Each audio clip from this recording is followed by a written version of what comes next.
Welcome sa munting YouTube channel natin guys. Please support my videos. Like, comment and subscribe lang po mga idolo. Maraming salamat po. Story Present, Myriad World Inventory Box. Kabanata 2731. Sino nandyan? Nang lumapit si Huang Feng sa gate ng lungsod, siya ay natuklasan ng mga gwardya doon. Sa katunayan, ang mga gwardya sa tarangkahan ng lungsod ay labis na kinabahan at sa parehong oras ay natatalo.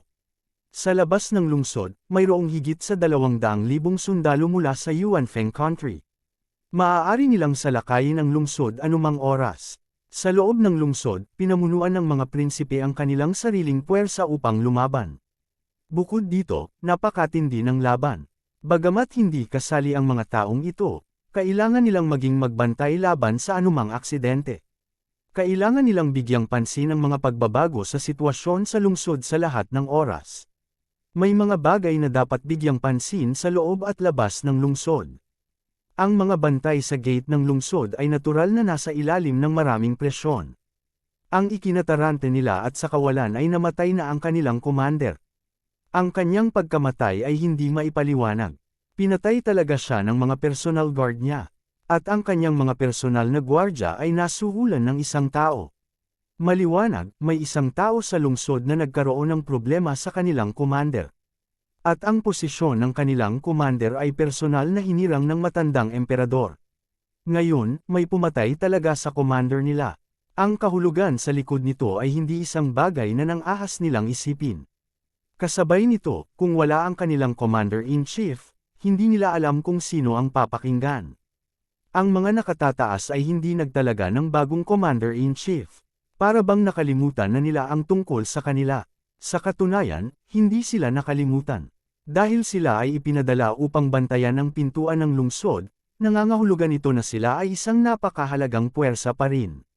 Gayunpaman, ang matandang emperador na kwalipikadong maging kanilang commander-in-chief ay biglang pinaslang. Ang bagong emperador ay hindi pa nakakaakyat sa trono, kaya natural, walang paraan para magtalaga ng bagong commander-in-chief. Bago magtalaga ng bagong commander-in-chief, maaari lamang silang manatili sa kanilang kinalalagyan at hindi manggahas na gumawa ng anumang aksyon. Maaari lamang silang manatili dito at bantayan ang kanilang paligid. Ngayong may nakita silang papalapit sa tarangkahan ng lungsod, natural na hindi sila magiging magalang. Sa oras na ito, sinumang lalapit sa tarangkahan ng lungsod ay ituturing na kaaway. Gayunpaman, hindi nila alam ang pagkakakilanlan ng taong papalapit. Dahil wala silang commander-in-chief, kaya lang nilang pag-alitan ang lumalapit sa halip na kumilos. Umalis ka na dito dali. Walang sino man ang pinapayagang lumapit. Ang taong nakatuklas kay Huang Feng ay nagbabala kay Huang Feng. Sa kritikal at sensitibong panahong ito, walang gustong maging busybody. Kung mayroong isang mas kaunting bagay, ito ay magiging isang mas kaunting bagay. Walang gustong magkaroon ng gulo sa oras na ito. Sa makatuwid, ang taong iyon ay umaasa rin na si Huang Feng ay aalis ng kusa pagkatapos marinig ang kanyang babala. Sa kasamaang palad, ang taong dumating ay si Huang Feng at hindi ibang tao. Kung ibang tao ang pumunta ritong mag-isa, humarap sa napakaraming gwardya at mahigpit nilang babala, baka umalis sila dahil sa pag-aalala. Gayunpaman, ang taong dumating ay si Huang Feng, kaya iba ito. Bagamat maraming tao ang nasa harapan niya, hindi nila kayang takutin si Huang Feng. Ang layunin ng pagpunta ni Huang Feng dito ay upang buksan ang gate, kaya paano siya madaling sumuko. Bagaman ang babala ay umalingaw-ngaw sa kanyang mga tainga, si Huang Feng ay nanatiling hindi natinag at nagpatuloy sa paglalakad. Nakita ng taong iyon na hindi gumana ang kanyang babala, kaya binalaan niyang muli si Huang Feng habang tinatawagan ang kanyang mga kasama upang malaman kung ano ang gagawin. Sa oras na ito, walang nang-ahas na kumilos. Kung tutuusin, hindi maganda kung i-provoke nila ang mga tao ng isang prinsipe. Lalo na ngayong wala silang commander, walang tatayo sa kanila. Sa makatuwid, kahit na ang mga sundalong ito ay labis na hindi nasisiyahan sa pag-uugali ni Huang Feng, sila ay lubhang nag-aalangan na gumawa ng hakbang. How about this? Ay subdo muna natin siya. Kung may dumating na magtatanong sa kanya mamaya, we can explain. Iminungkahi ng isang sundalo. Ang iba ay nag-isip tungkol dito at sumang-ayon sa mungkahing ito. Ang pagsupil sa nanghihimasok ay higit na mabuti kaysa sa pagpatay sa kanya. Kahit nasisihin sila ng isa sa mga prinsipe pagkatapos ng insidente, magagawa nilang magpaliwanag. Hindi man sila makapagpaliwanag, hindi sila mapaparusahan ng labis. Dahil may desisyon na, ang ilang sundalong iyon ay naglakad patungo kay Huang Feng na may mga sandata, na gustong supilan si Huang Feng. Gayunpaman, habang naglalakad sila palabas ng bunker, ilang beses lang silang itinuro ni Huang Feng, at ang ilang taong iyon ay isa-isang bumagsak sa lupa na may flop at huminto sa paghinga. Ang mga hindi lumabas mamaya ay hindi nakita kung paano kumilos si Huang Feng, at hindi alam kung ano ang nangyari sa kanilang mga kasama. Gayunpaman, alam nila na ang kanilang mga kasama ay tiyak na nagkakaproblema, at nagkaroon ng biglaang kaguluhan. Ang lahat ng hindi gustong gumawa ng gulo sa una ay natanto na kailangan nilang gumawa ng isang hakbang sa oras na ito. Sa makatuwid, isa pang grupo ng mga tao ang lumapit kay Huang Feng. Napagtanto na nila na si Huang Feng ay hindi dumating na may mabuting hangarin, at ang kanyang mga kasanayan ay tila kakaiba. Kung napakakaunting tao, maaaring hindi nila masupol si Huang Feng. Sa makatuwid, maraming tao ang ipinadala ng sabay-sabay. Pagkatapos, sa harap ng napakaraming tao na kumukubkob sa kanya, si Huang Feng ay walang takot pa rin. Nagpatuloy siya sa paglalakad patungo sa gate ng lungsod ng hindi nagmamadali. Nang madaanan niya ang mga bangkay ng mga sundalong iyon, casual siyang dumampot ng kutsilyo. Patayin! Ang mga sundalong sumugod palabas ay nakarating na sa panig ni Huang Feng sa oras na ito. Malakas silang sumigaw na parang gusto nilang takutin si Huang Feng. Kasabay nito, mabilis na gumalaw ang kanilang mga kamay patungo kay Huang Feng. Pagkatapos, nakita nila si Huang Feng na bahagyang winuwagayway ang kutsilyo sa kanyang kamay. Pagkatapos, nakaramdam sila ng kirot sa kanilang mga katawan, at natakot sila nang makitang may nakamamatay na sugat sa bawat katawan nila. Alam pa nila kung paano ito ginawa ni Huang Feng. Malinaw, hindi pa nakakarating si Huang Feng sa kanilang tabi, at talagang nataman niya ang napakaraming tao sa napakaikling panahon. Flop! Isa-isang bumagsak ang mga sundalo sa lupa. Hindi man lang pinigilan ni Huang Feng ang kanyang mga yapak. Nagpatuloy siya sa paglalakad patungo sa gate ng lungsod. Ang mga sundalo na hindi pa kumikilos ay tumingin kay Huang Feng nang may takot, pagkatapos ay tumingin sa mga bangkay sa lupa. Hindi nila matanggap ang kanilang nakita. Tao pa rin ba siya? Paano magiging napakalakas ng isang tao? Sa sandaling ito, naalala na ng ilang tao ang sinabi ng mga taong natalo ng hukbo ng bansa ng Yuan Feng nang tumakas sila. Sinabi nilang lahat na mayroong isang napakalakas na master sa bansa ng Yuan Feng. Napakalakas niya. Kahit libu-libong tao ang nakapaligid sa kanya, hindi nila siya kayang patayin. Sa kabilang banda, isa-isang pinapatay ang mga taong nasa kanilang panig. Nakatingin lang sila at walang magawa. Hindi kaya ang nasa harap nila ay ang master mula sa bansa ng Yuan Feng na pinag-uusapan ng kanilang mga kasamahan. Ngunit kung siya iyon, paano siya nakapasok sa lungsod? Hindi. Ba dapat nasa labas siya ng lungsod? At kung hindi siya, sino kaya ito? Talagang mayroon siyang nakakatakot na mga kasanayan. Talaga bang matatalo nila siya? Kabanata 2732. Hindi alam ni Huang Feng na kumalat ang kanyang pangalan sa buong hukbo ng Wind Absolute Country. Dati, maraming tao ang nakakaalam ng pagkakaroon niya, ngunit hindi nila alam kung ano ang hitsura niya. Hindi man lang nila alam ang pangalan niya. Narinig lang nila ang pagkakaroon niya. Kung tutuusin, karamihan sa mga taong nakakita sa kanya ay patay na. Sa makatuwid, walang maraming tao ang nakakaalam kung ano ang hitsura ni Huang Feng. Ang mga nakakatakot na tingin ng mga tao sa paligid ay hindi napigilan si Huang Feng na sumulong. Sa oras na ito, tila naunawaan ng mga sundalo na ang layunin ni Huang Feng ay ang gate ng lungsod. Bagamat medyo hindi maisip na gustong agawin ng isang tao ang gate ng lungsod, halatang iniisip ni Huang Feng na gawin iyon. At ngayon, tila walang makakapigil kay Huang Feng. Nagkatinginan ng lahat at saglit na hindi alam ang gagawin. Kung papayag ang magpatuloy si Huang Feng, kukunin niya ang kontrol sa gate ng lungsod sa ilalim ng mga mata ng lahat. Pagkatapos, ito ay magiging isang nakakahiyang bagay para sa lahat. Napakaraming tao ang hindi makapagtanggol sa pintuang bayan, at ang kontrol sa pintuang bayan ng lungsod ay inalis ng isang tao. Ito ay masyadong nakakahiya. Gayunpaman, kung hindi nila hahayaang magpatuloy si Huang Feng, kailangan nilang palibutan si Huang Feng. Ngunit, kung ganoon, sino ang may kumpiyansa na pigilan si Huang Feng? Ngayon lang nila nasaksihan ang bangis ni Huang Feng. Napakaraming tao ang kinubkob si Huang Feng, ngunit hindi man lang sila nakalapit kay Huang Feng at lahat sila ay napatay.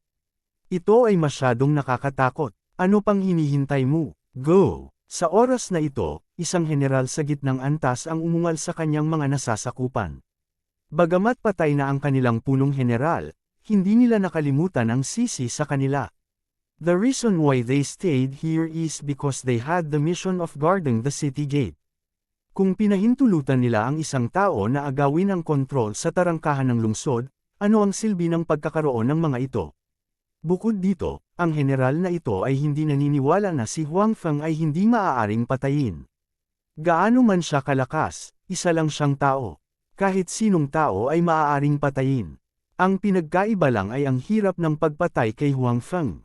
Malinaw, ang pagpatay kay Huang Feng ay magiging napakahirap, at kailangan nilang magbayad ng malaking halaga, ngunit hindi imposibleng patayin siya. At malinaw na nagpasya ang general na ito na kahit anong presyo ang kailangan niyang bayaran, kailangan niyang patayin si Huang Feng. Nag-react ang mga sundalong iyon na nag-aalangan pa. Bagamat natatakot pa rin sila, dahil may utos na mas mataas sa kanila, natural na kailangan nilang gawin iyon. Bukod dito, bilang mga sundalo ng Wind Absolute Country, mayroon silang malakas na pakiramdam ng pagpapahalaga sa sarili. Kung mapanood nila ang isang tao na kunin ang kontrol sa gate ng lungsod mula sa kanilang mga kamay, ito ay magiging lubhang nakakahiya at nakakahiya. Sa makatuwid, pagkatapos matanggap ang utos, hindi na sila masyadong nag-alinlangan at sumugod kay Huang Feng. Gayunpaman, bahagya lamang silang sinulyapan ni Huang Feng. Hindi naman gaanong nagbago ang ekspresyon niya. Ngunit, nang makalapit sila, casual niyang iwinagayway ang kanyang talam. Kaya, isa pang grupo ng mga tao ang nahulog. Gayunpaman, sa pagkakataong ito, ang mga sundalo ng Wind Absolute Country ay tila hindi natakot. Mabilis pa rin silang sumugod kay Huang Feng nang walang takot. Si Huang Feng ay natural na hindi magiging magalang. Gayunpaman, nakapatay na siya ng maraming tao at ayaw niyang pumatay ng marami. Kaya naman, sa pagkakataong ito, sinaktan lamang niya ang mga ito at pansamantalang nawalan ng lakas sa pakikipaglaban. Hindi ito papatay sa kanila. Kahit na ang mga sundalo ng Wind Absolute Country ay napakatapang at hindi natatakot sa kamatayan o pinsala, sumugod pa rin sila patungo kay Huang Feng nang walang pag-aalinlangan. Gayunpaman, hindi pa rin nila mapigilan ang pagsulong ni Huang Feng. Kahit na isang bahagyang sagabal ay mahirap makamit. Hindi nagtagal, dumating si Huang Feng sa harap ng gate ng lungsod. Sa oras na ito, sinusubukan pa rin ng mga sundalo ng Wind Absolute Country ang kanilang makakaya upang salakayin si Huang Feng. Gusto nilang patayin si Huang Feng, ngunit hindi pa rin sila makalapit kay Huang Feng. Bagamat hindi nila kayang patayin si Huang Feng, nang makitang, nakaharang, si Huang Feng sa pintuan, tila napalakas ang moral ng mga sundalo ng Wind Absolute Country. Gusto nilang palibutan si Huang Feng at patayin siya dito. Tulad ng para sa gate ng lungsod sa harap ng Huang Feng, hindi inakala ng mga sundalong ito na mabubuksan ito ni Huang Feng ng mag-isa. Kung tutuusin, napakakapal ng gate ng lungsod na ito. Hindi makalusot sa gate na ito ang mga ordinaryong pangkubkob na karwahe at pambubugbog. Sa lakas lamang ni Huang Feng, imposibleng masira ang gate na ito at mabuksan ito. Sa makatuwid, hindi sila nag-aalala tungkol sa sitwasyon ng gate ng lungsod. Dahil dito, naisip nila na si Huang Feng ang hinarang nila sa pintuan na ito. Gayunpaman, ang mukha ni Huang Feng ay walang kahit kititing na pag-aalala. Mula sa simula hanggang sa huli, napakakalma niya. Dahil dito, medyo nataranta ang mga sundalo ng Wind Absolute Country. Ito ay dahil masyadong kumpiyansa ang pagganap ni Huang Feng. Si Huang Feng ay talagang napakatiwala. Napakakapal talaga ng gate ng lungsod sa harap niya. Karaniwan, ang pagbubukas at pagsasara nito ay nangangailangan ng 20 hanggang 30 tao upang ilipat ito. Kung ito ay ibang tao, ang lakas ng isang tao ay hindi sapat upang ilipat ang tarangkahan ng lungsod na ito, lalo pa itong sirain. Gayunpaman, kung si Huang Feng iyon, iba ito. Ang hindi mapasok na gate ng lungsod na ito sa mga mata ng lahat ay wala sa harap ni Huang Feng. Itinulak ni Huang Feng pabalik ang marami sa mga sundalo ng Wind Absolute Country gamit ang isang talem. Pagkatapos nito, itinaas niya ang talem at iwinagayway ito sa tarangkahan ng lungsod sa harap ng nabigla at naguguluhan na mga mata ng mga natitirang sundalo. Anong ginagawa niya? Gusto ba niyang gamitin ang talem na iyon para buksan ang gate ng lungsod? Paano ito naging posible? Nasira ba ang utak niya? Naisip ba niya na magagawa niya ang lahat ng gusto niya dahil lang sa medyo malakas siya? Na may magagawa siya. Ang mga sundalo ng Wind Absolute Country sa pinangyarihan ay hindi naniniwala na si Huang Feng ay maaaring gumamit ng talem upang buksan ang gate ng lungsod. Kailangang malaman ng isa na ang ibabaw ng tarangkahan ng lungsod ay espesyal na ginagamot upang maiwasan ang mga sundalo na masugitan ng mga espada at saber sa labanan sa pagkubkob. At kung nais ni Huang Feng na gamitin ang talem sa kanyang kamay upang sirain ang gate ng lungsod, ito ay ganap na imposible. Wala kahit isang marka ang may iwan dito. Gayunpaman, ang nangyari sa susunod na segundo ay nagpabuka ng bibig sa mga sundalo ng Wind Absolute Country. Puno ng hindi makapaniwala ang kanilang mga mukha. Nakalimutan pa nilang ipagpatuloy ang pag-atake kay Huang Feng. Nakita nila na ang talem sa kamay ni Huang Feng ay marahang itinaas at pagkatapos ay nahulog ito ng husto. Ang ordinaryong mahabang talem sa kanyang kamay ay mabigat na tinadtad sa gate ng lungsod. Pagkatapos noon, isang boom na tunog na lang ang narinig ng lahat. Ang tarangkahan ng lungsod na hindi malalampasan sa puso ng lahat ay nadurog sa ilalim ng pag-atake ni Huang Feng at nagkalat sa lupa. Sa oras na ito, ang talem sa kamay ni Huang Feng ay tila hindi makayanan ang presyon at direktang nabali. Casual na itinapon ni Huang Feng ang talem at pagkatapos ay lumingon upang tingnan ang maraming sundalo ng Wind Absolute Country na nasa estado ng pagkabigla. Binuksan niya talaga ang gate ng lungsod. Kabanata 2733. Paano niya ito nagawa? Sa sandaling ito, ang mga sundalo ng Wind Extinction Country sa likod ni Huang Feng ay natulala. Hindi nila akalain na magagawa ito ni Huang Feng. Talagang ginamit niya ang sarili niyang lakas para makapasok sa gate ng lungsod. Isa pa, isang blade lang ang ginamit niya. Iyon ba ang gate ng lungsod na napakatigas na kahit na ang mga talem at espada ay mahihirapang makapinsala? Bakit parang gawa ito sa papel sa harap ng taong ito? Napakahina nito. Bahagyang iwinagayway lamang ni Huang Feng ang kanyang talem at naputol ito. Napakahina ba ng gate na ito, o napakalakas ba ni Huang Feng? Saglit, ang mga sundalo ng Wind Absolute Country ay natigilan at nakalimutang ipagpatuloy ang pag-atake kay Huang Feng. Bilang mga tropang nagbabantay sa pintuang bayan, mas alam ng mga sundalong ito kaysa sa iba kung gaano katibay ang pintuang bayan. Gayunpaman, ang isang malakas na gate ng lungsod ay nasira sa pamamagitan ng pag-atake ni Huang Feng. Napakalaki ng epekto sa isipan ng mga sundalong ito. Matapos basagin ni Huang Feng ang gate ng lungsod, lumingon siya at tumingin sa mga sundalo ng Wind Absolute Country sa likuran niya. Bagamat wala siyang armas sa kanyang kamay sa oras na ito, nang makita ng mga sundalo si Huang Feng na nakatingin sa kanila, talagang ginawa nila ang parehong bagay ng hindi sinasadya. Iyon ay sabay talikod ng isang hakbang. Pagkatapos, tumingin sila kay Huang Feng na may takot na ekspresyon. Kung sinabing nagkaroon sila ng lakas ng loob na labanan si Huang Feng noon at gustong gamitin ang human wave tactic para patayin si Huang Feng, ngayong nakita na nila ng kanilang mga mata ang kapangyarihan ni Huang Feng, nawala ang kanilang tapang na pinalaki ng may matinding kahirapan. Malinaw nilang napagtanto na masyadong malaki ang agwat sa pagitan nila ni Huang Feng. Malayo ito sa pagiging manalo sa pamamagitan ng pag-asa sa taktika ng human wave. Sa oras na ito, kahit ang general ng militar na nagbigay ng utos na kabkuban si Huang Feng ay tumingin kay Huang Feng na kinakabahan.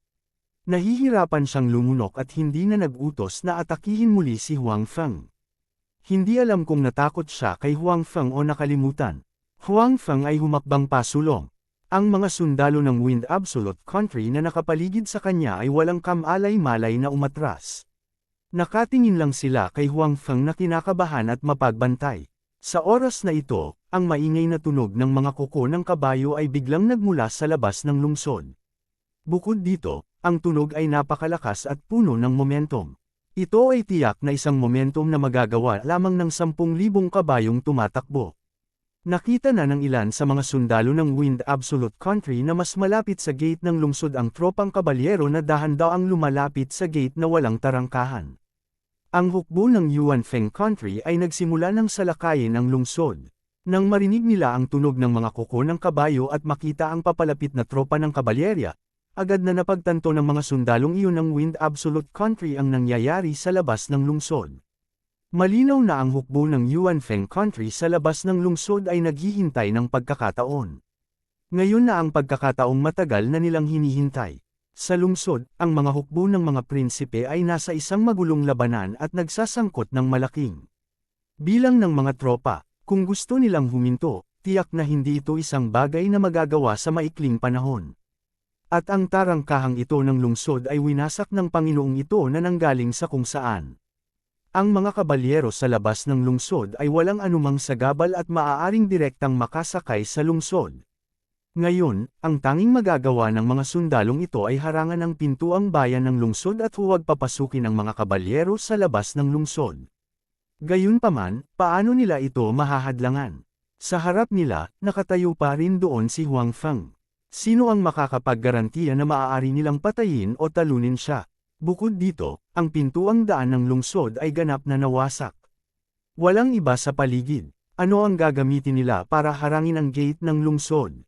Gumamit ng sariling katawan. Hindi yun makakayanan ang singil ng mga kabalyerya ng Yuan Feng Country. Ang pag-akyat ng ganoon ay walang pinagkaiba sa panliligaw kay kamatayan. Gayunpaman, papayagan ba nila ang hukbo ng Yuan Feng Country na makapasok sa lungsod ng ganoon lang? Kung pumasok sila, mabubuhay pa kaya sila. Natatakot sila na imposible. Ang mga sundalong ito ng Wind Absolute Country ay nahulog sa pag-aalinlangan. Kung ang mga gwardya sa lungsod ay alerto, naniniwala sila na kahit na ang hukbo ng Yuan Feng Country sa labas ng lungsod ay pumasok sa lungsod, magkakaroon pa rin sila ng kapangyarihan na lumaban at kahit na may mataas na pagkakataon na manalo. Pagkatapos ng lahat, ang mga tao sa Wind Absolute Country ay lubos na nagtitiwala sa lakas ng kanilang bansa. Gayunpaman, ang lungsod ay nasa kaguluhan ngayon. Ang matandang emperador ay patay na at ang mga prinsipe ay umaatake sa isa't isa. Ito ay lubhang magulo at walang paraan upang ayusin ang isang epektibong paglaban. Sa ganitong mga kalagayan, hindi mataas ang tsansa na manalo laban sa mga sundalo ng Yuan Feng Country. Isa pa, hindi nila nakalimutan na may killing god sa harapan nila. Sa ganitong mga kalagayan, paano sila mananalo laban sa hukbo ng Yuan Feng Country? Lahat, wala akong intensyon na patayin sila. Alam na alam mo ang sitwasyon ng iyong bansa. Sa ganitong mga sitwasyon, imposibleng harangin ang pag-atake ng Yuan Feng Country. Para sa iyong sarili at para sa iyong mga pamilya, ipinapayo ko sa iyo na sumuko. Ito ang pinakamagandang resulta para sa iyo. Sa sandaling ito, sinigawan ni Huang Feng ang mga sundalong nasa harapan niya. Si Huang Feng ay natural na umaasa na ang mga taong ito ay ilalagay ang kanilang mga sandata at susuko. Sa ganoong paraan, mababawasan nila ang mga pagkalugi. It wasn't that he really felt na hindi sila makapasok sa syudad. Nang siya ay sumalakay, ang tarangkahan ng lungsod ay nawasak na at ang lungsod ay nagkagulo na. Kung hindi pa rin nila masakop ang lungsod, maaaring magpakamatay si Huang Feng. Kaya naman, sumuko man o hindi ang mga taong ito sa harap niya, hindi ito makakaapekto sa huling resulta. Inaasahan lamang ni Huang Feng na kakaunti ang mamamatay. Kung hindi epektibo ang mga ito, wala siyang balak na pumatay pa. Nang marinig ang mga salita ni Huang Feng, ang mga sundalo ng Wind Absolute Country ay lalong nag-alinlangan. Gayunpaman, kinumpirma nila ang pagkakakilanlan ni Huang Feng. Sa una, na-curious sila kung saan nanggaling ang isang eksperto tulad ni Huang Feng. May kaugnayan kaya ito sa Yuan Feng Country kung pumunta siya rito para sirain ang gate ng lungsod. At ngayon, sa kumpirmasyon ni Huang Feng, ang mga taong ito ay nakatitiyak na si Huang Feng ay talagang mula sa Yuan Feng Country. Sa pag-iisip na ang Yuan Feng Country ay may napakalakas na eksperto, hindi mahalaga kung ang kabilang partido ay ang maalamat na tao mula noon. Para sa kanila, hindi ito magandang bagay. Malapit nang dumating ang ating hukbo. Ito na ang iyong huling pagkakataon. Dapat mong maunawaan na sa kasalukuyang sitwasyon sa iyong lungsod, Imposibleng pigilan ang ating mga bakal. Muling ibinuka ni Huang Feng ang kanyang bibig. Sa pagtingin sa paparating na mga kabalyero at iniisip ang aktwal na sitwasyon sa lungsod, ang lahat ay lalong nag-alinlangan. May mga taong naisip ang sumuko. Ang Wind Absolute Country at ang Yuan Feng Country ay parehong mga bansa sa labas ng hangganan. Kahit na sumuko sila, naniniwala sila na hindi masyadong masama ang pakikitungo sa kanila ng Yuan Feng Country. At least, hindi nila sila pagmalupitan. Gayunpaman, mayroon pa ring mga tao sa kanilang paligid na hindi sumuko, lalo na ang ilan sa mga general na nasa gitna at matataas na ranggo. Mukhang nagdadalawang isip pa sila. Kaya naman, kahit gustong sumuko ng mga sundalong iyon, hindi muna sila nang ahas na kumilos. Natatakot silang mapatay sila ng kanilang mga kasama sa kanilang tabi. Natatakot din silang mapag-alitan sila. Kabanata 2734. Nang makitang nag-aalangan pa rin sila, muling nagsalita si Huang Feng, alam kong nag-aalangan ka. May isang bagay na maaaring hindi mo alam, at iyon ay ang pagkamatay ng iyong commander. Nang marinig nilang binanggit ni Huang Feng ang kanilang commander, ang ilan sa mga sundalo sa pinangyarihan ay agad na nagsimulang magbulungan sa isa't isa. Kung tutuusin, ito ang pinakapinag-usapan sa kanilang kampo nitong nakaraang 2 araw. Napatay ang kanilang commander, imposibleng hindi nila ito pag-usapan at hindi mausisa.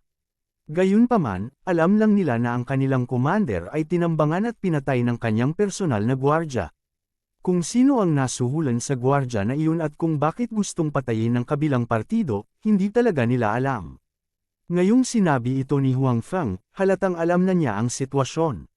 Sa makatuwid, habang nagbubulungan sila, tumingin din sila kay Huang Feng, na parang gusto nilang makakuha ng sagot mula sa kanya. Hindi sila binaygo ni Huang Feng. Matapos huminto sandali, sinabi niya, tama, alam ko ang sitwasyon. Bagamat ang iyong commander, si General Yan, ay pinatay ng kanyang personal na bantay, ang utak sa likod nito ay ang iyong ika-4 na prinsipe. Sinuhulan niya ang personal na gwardya ni General Yan para tambangan at patayin si General Yan sa kanyang pagbabalik.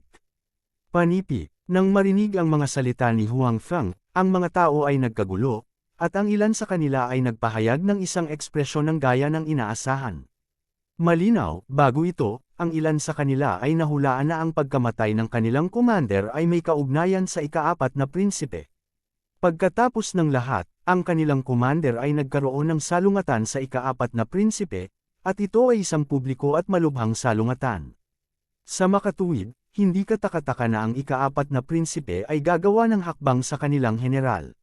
Maaaring nalaman na ng ilan sa inyo ang buong kwento. Nagpatuloy si Huang Feng, tama, tinambangan at pinatay ng ika-4 na prinsipe si General Yan dahil hindi binuksan ni General Yan ang mga tarangkahan ng lungsod para pabulaykan ang kanyang mga tauhan. Pagkatapos noon, gusto na nilang umalis ng lungsod ngunit hinarang sila ni General Yan. Kaya naman, nagtanim ng sama ng loob ang ika-4 na prinsipe at naghiganti sa pamamagitan ng pananambang at pagpatay kay General Yan.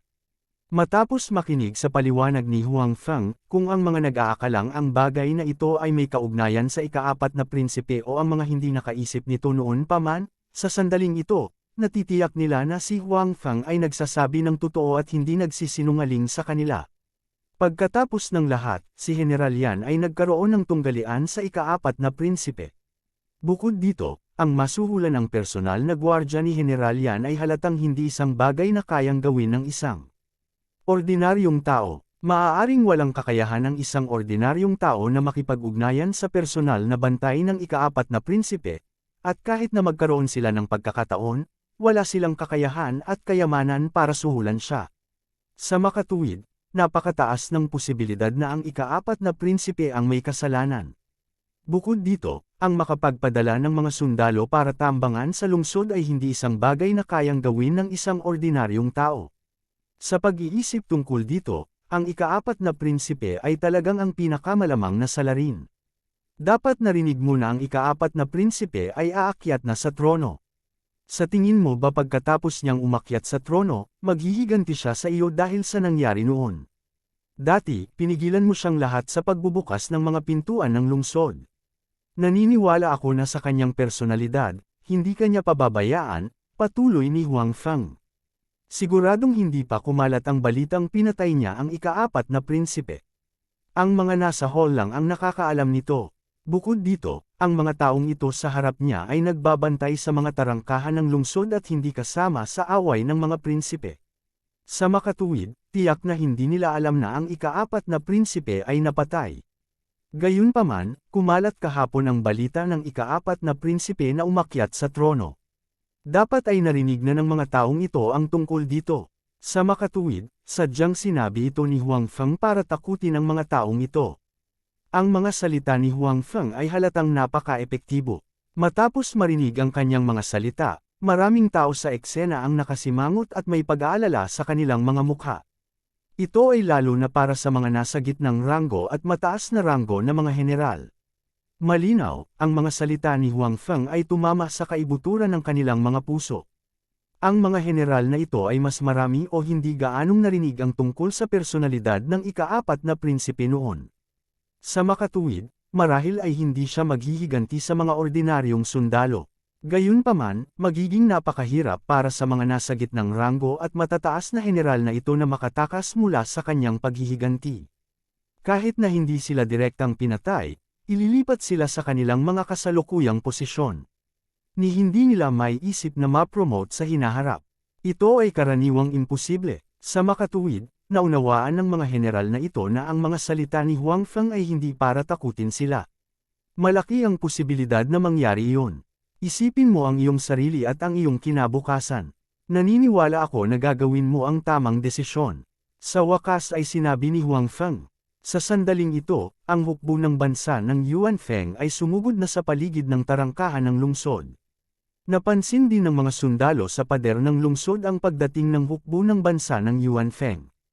Mabilis nilang gustong salakayin ng mga tropang ito at itigil ang kanilang pag-atake.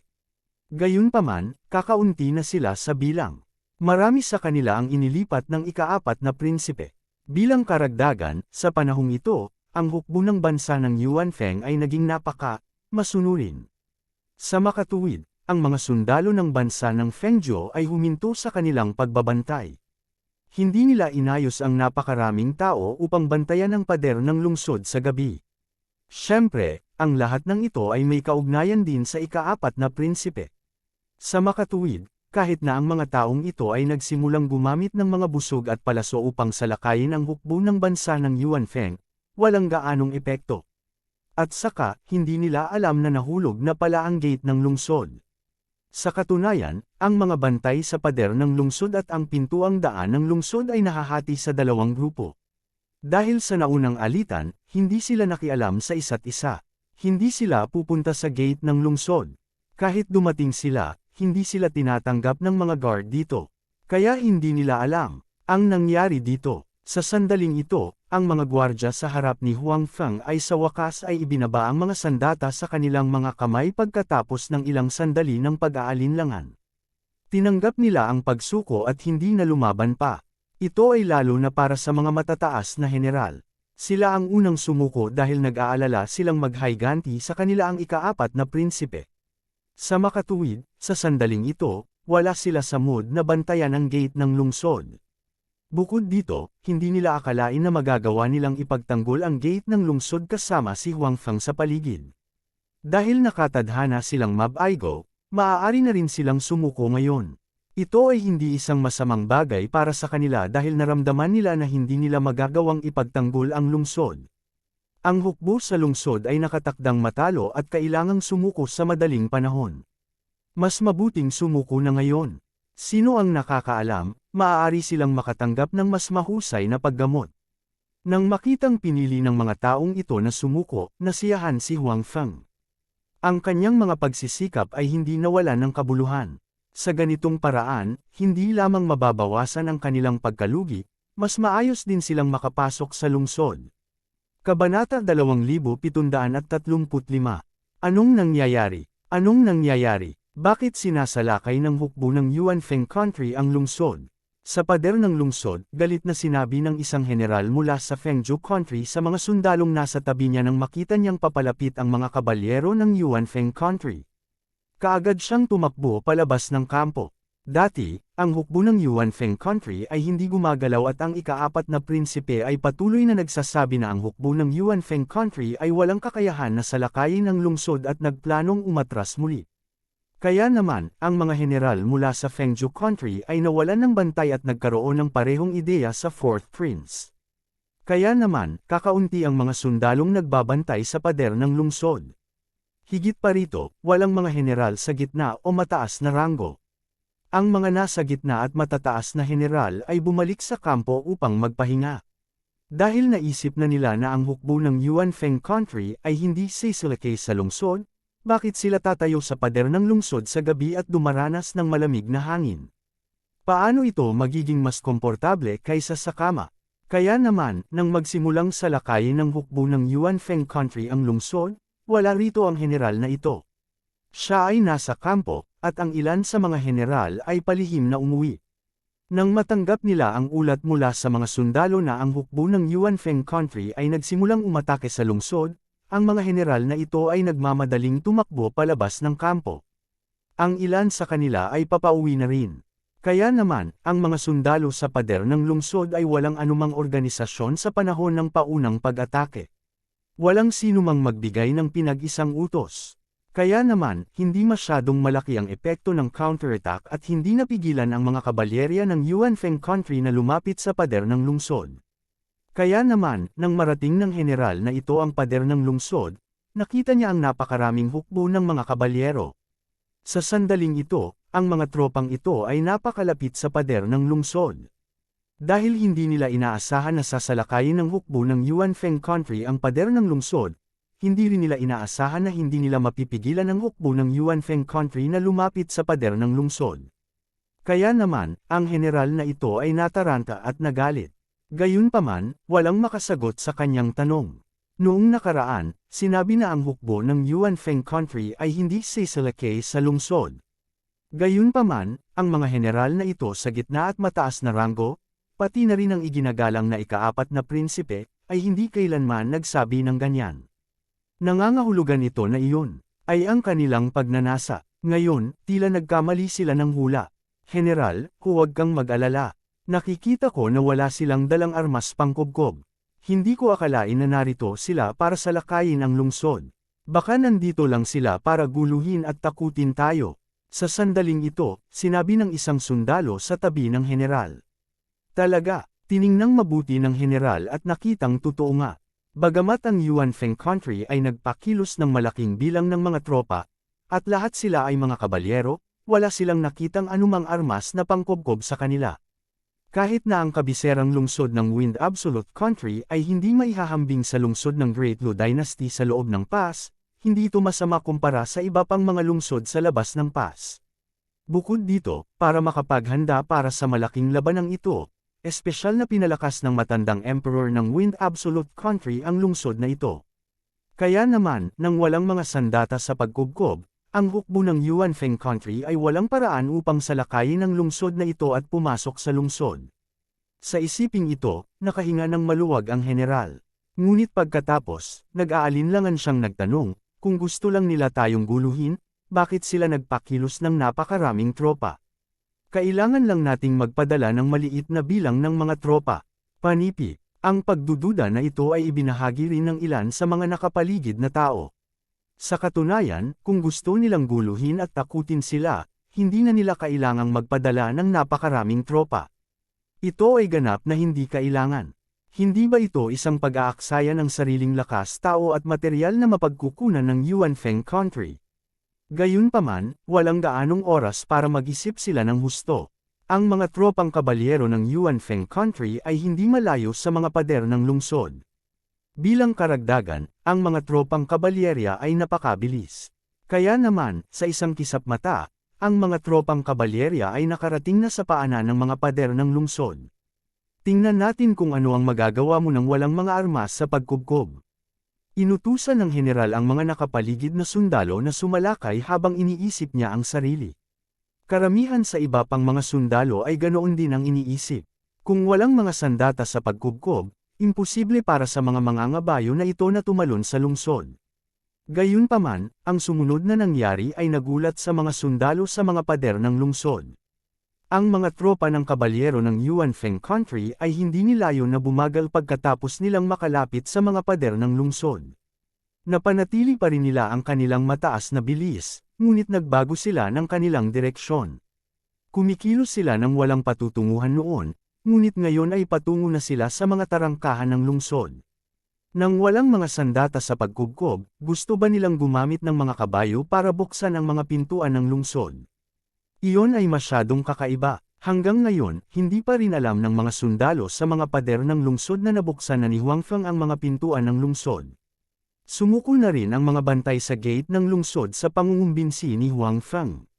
Walang hadlang para pigilan ang hukbo ng Yuanfeng Country sa pagpasok sa lungsod. Kaya naman, hindi nagtagal at nadiskubre ng mga sundalo sa mga pader ng lungsod sa kakilakilabot na ang mga tropang kabalyero ng Yuanfeng Country ay hindi bumagsak sa mga tarangkahan ng lungsod. Sa halip, pumasok sila sa lungsod ng walang hadlang. Anong nangyayari? Ang mga tao sa mga pader ng lungsod ay nagulat, nalito, at natakot. Tumigil na sa pag-atake ang kanilang mga kamay. Ang kanilang mga mata ay nakatuon sa mga tropang kabalyero sa ibaba ng mga pader ng lungsod. Hanggang ngayon ay wala pa silang reaksyon. Bakit hindi bumagal ang kabalyerya ng Yuanfeng Country nang makarating sila sa mga tarangkahan ng lungsod? Bakit hindi sila bumagsak sa mga pintuan ng lungsod? Ang lahat ng ito ay masyadong hindi makatwiran. Hindi kaya nabuksan ang mga pintuang daan ng lungsod sa paanan ng mga pader ng lungsod? Ngunit, paano naging posible iyon? Napakaraming sundalo ang nagbabantay sa mga pintuan ng lungsod. Isa pa, ang mga sundalong iyon na ipinadala upang bantayan ang mga pintuang daan ng lungsod ay hindi mahina. Imposibleng maalis ng ganoon kadali ang kontrol sa mga pintuan ng lungsod. Ngayon, ang mga sundalo ng Yuanfeng Country ay maaaring makapasok sa lungsod ng walang hadlang. Wala itong saysay. Gayunpaman, bagamat hindi ito pinaniwalaan ng mga sundalong ito, habang parami ng parami ang mga taong dumaan sa tarangkahan ng lungsod at pumasok sa lungsod, wala silang magagawa kundi aminin na ito ay totoo. Ang tarangkahan ng lungsod ay talagang binuksan at ang mga sundalo ng bansa ng Yuanfeng ay talagang nakapasok sa lungsod sa pamamagitan ng tarangkahan ng lungsod. Bilasan nyo, bumaba kayong lahat, bumaba kayo at pigilan sila. Nang makabawi ang general, inutusan niya ang mga sundalong nasa tabi niya. Hindi niya alam kung ano ang nangyari sa mga pintuan ng lungsod, ngunit natitiyak niya na nawala ang mga pintuan ng lungsod. Kung hindi nila babawiin ang kontrol sa mga pintuan ng lungsod sa lalong madaling panahon, ang lungsod ay mawawala. Alam niya na ang mga prinsipe sa lungsod ay mahigpit na nakikipaglaban ngayon. Kapag ang mga sundalo ng Yuanfeng Country ay pumasok sa lungsod ng maramihan, hindi na sila magkakaroon ng lakas na lumaban. Kaya naman, kinailangan nilang bawiin ang kontrol sa mga tarangkahan ng lungsod bago pumasok ang mga sundalo ng Yuanfeng Country sa lungsod ng maramihan at sirain ang mga sundalo ng Yuanfeng Country na nakapasok na sa lungsod. Kabanata 2736. Dinala ni Huangfeng ang mga sundalo ng Wind Absolute Country na sumuko na at tumayo sa magkabilang gilid ng gate ng lungsod. Pinagmasdan niya ang patuloy na pagpasok ng mga tropa ng kabalyero ng Yuanfeng Country sa lungsod. Pagkatapos, kumalat sila sa lahat ng direksyon at patuloy na sinasakop ang lungsod. Nang makita ang parami ng paraming kabalyero na pumapasok sa lungsod, alam ni Huangfeng na nanalo na sila sa labanan sa Wind Absolute Country. Ang proseso ng pagkapanalo ay hindi masyadong mahirap at walang masyadong pagkatalo. Pagkatapos ng lahat, ito ang unang pagkakataon na opisyal na inatake ng hukbo ng Yuanfeng Country ang isang lungsod. And just this one time, nakapasok na sila sa city. Walang epekto ang espesyal na pinatibay na pader ng lungsod ng Wind Absolute Country. Natural, walang paraan upang magdulot ng malaking pinsala sa hukbo ng Yuanfeng Country. Masasabing ang hukbo ng Yuanfeng Country ay pumasok sa lungsod na may pinakamaliit na presyo. At sa susunod na labanan, hindi magkakaroon ng masyadong maraming sorpresa. Ang mga sundalo ng Wind Absolute Country sa gate ng lungsod ay pinanood ang hukbo ng Yuanfeng Country na pumasok sa lungsod na may masalimuot na damdamin. Siyempre, alam nila kung ano ang ibig sabihin ng pagpasok ng mga tropang kabalyero sa lungsod. Ang pader ng lungsod dito ay walang silbi. At sa kanilang panig, tungkol sa mga aksyon ng Yuanfeng Country ngayong gabi, hindi nila ito nakita at hindi handa kahit kaunti. Natural, wala silang paraan para harapin ang hukbo ng Yuan Feng country na matagal nang naghahanda. Sa pag-aakalang malapit nang matalo ang kanilang bansa at malapit nang mawala ang kanilang bansa, natural silang nakaramdam ng kaunting depresyon. Gayunpaman, wala silang pagpipilian kundi gawin ito dahil naiintindihan nila ang karakter ng ikaapat na prinsipe. Kaya naman, ito ang tanging paraan para mailigtas nila ang kanilang buhay. At nang bumaba ang hukbo ng Wind Absolute Country mula sa gate ng lungsod, ang nakita nila ay ang hukbo ng Yuan Feng Country na walang ingat na tumatakbo sa lungsod. Parami ng parami ang mga kabalyero ang pumasok sa lungsod. Noon, upang maipakita ang katayuan ng kanyang bansa bilang numero 1 bansa sa labas ng Great Pass, espesyal na itinayo ng matandang emperor ng Wind Absolute Country ang kabisera ng Wind Absolute Country upang maging napakahusay. Ito ang pinakadakilang lungsod sa labas ng Great Pass. Kasabay nito, ang 4 na pintuan ng lungsod na ito ay napakalawak din. Kahit na 6 na kabayo ang maglakbay ng magkatabi, hindi magkakaroon ng anumang kasekaipan. Dahil dito, bawat segundo, magkakaroon ng maraming kabalyerya ng Yuan Feng Country na papasok sa lungsod. Bawat segundo, magkakaroon ng higit sa 10 tropang kabalyero ng Yuan Feng Country sa lungsod. Dahil dito, ang mga sundalo ng Wind Absolute Country na bumaba mula sa mga pader ng lungsod ay hindi nang ahas na mag-antala kahit kaunti. Sa sandaling bumaba sila, pumasok sila sa labanan, nais na pigilan ng hukbo ng Yuan Feng Country na makapasok sa lungsod. Gayunpaman, nang sumugod sila, bigla nilang napagtanto na ang pagkakaiba ng lakas sa pagitan nila at ng kalaban. Ang unang batch ng mga sundalong sumugod ay tila natamaan ng bato, at hindi nagdulot ng kahit na katiting na alon. Ang mga cavalrymen ay may kalamangan sa mga infantrymen sa unang lugar. Higit pa rito, ang mga kabalyeryong nasa harapan nila ay pawang mabilis na naglalakbay. Ang mga sundalo na bumaba mula sa tuktok ng mga pader ng lungsod ay ganap na hindi napigilan ang mga high-speed cavalrymen sa kanilang mga katawan. Ang pinakamahalagang punto ay ang Yuan Feng Country Cavalry na naniningil sa pinakaharap ay isang bagay na ginastos ni Huang Feng ng malaking halaga ng pera upang palitan mula sa storage box store. Hindi lamang malakas ang kanilang mga individual na lakas, ngunit mayroon din silang taset na pag-unawa sa isa't isa. Dati, kapag nakipaglaban sila sa Wind Absolute Country Cavalry na mas marami kaysa sa kanila at mas elite kaysa sa mga sundalo sa pader ng lungsod, hindi sila nahulog sa anumang kawalan, hindi pa banggitin ang kasalukuyang sitwasyon.